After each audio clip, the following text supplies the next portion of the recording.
इस लड़के के जान जाने के पीछे 9,000 करोड़ का स्कैम छुपा है। अब कहानी ध्यान से सुनना।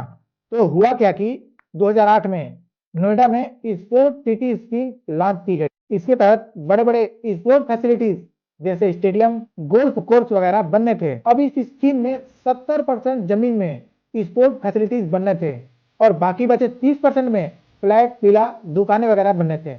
अब लेकिन जब 2008 में ये स्कीम लॉन्च की गई तो किसी भी बिल्डर ने कोई इंटरेस्ट नहीं दिखाया। ये देखते हुए अथॉरिटी ने रूल्स रिलैक्स करना शुरू कर दिए और कैसे भी कंपनी को जमीन अलॉट करने लग गए। और इनमें से एक कंपनी थी lotus green construction private limited.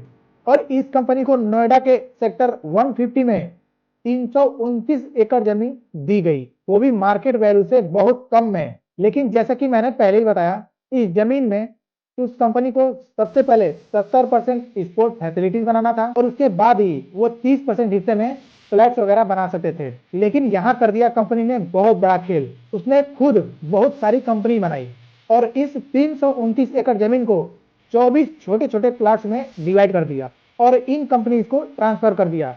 क्यों? ताकि कोई हिसाब ही ना लगा पाए। और स्पोर्ट फैसिलिटीज के नाम पर सिर्फ पोस्टर छपवाए और उसके नाम पर अल्ट्रा लग्जरी फ्लैट्स बनवा दिए और लोगों को गोल्फ कोर्स व्यू के नाम पर सपना दिखाकर फ्लैट्स बेच दिए गए। अब वो प्लॉट जो लोटस ग्रीन ने ट्रांसफर किए थे उसी में से एक प्लॉट था, प्लॉट नंबर SC02A3। ये प्लॉट विस्टर्न प्लानर प्राइवेट लिमिटेड कंपनी के नाम किए थे मॉल बनाने के लिए और उस कंपनी ने मॉल बनाना शुरू भी कर दिया। और ये सब गड़बड़ घोटाला चल ही रहा था कि 2021 में CAG की रिपोर्ट आ गई और सारा भांडा फूट गया। और CAG ने बताया कि ये पूरा प्रोजेक्ट डिजाइन प्रूफ फेल था, यानी कि सबको पता था कि प्रोजेक्ट फेल होगा। और गेस करो सरकार को कितना नुकसान हुआ? पूरे 9,000 करोड़ का। कितना? 9,000 करोड़ का। और ये रिपोर्ट के बाद मामला लफड़े में पड़ गया और काम बंद पड़ गया।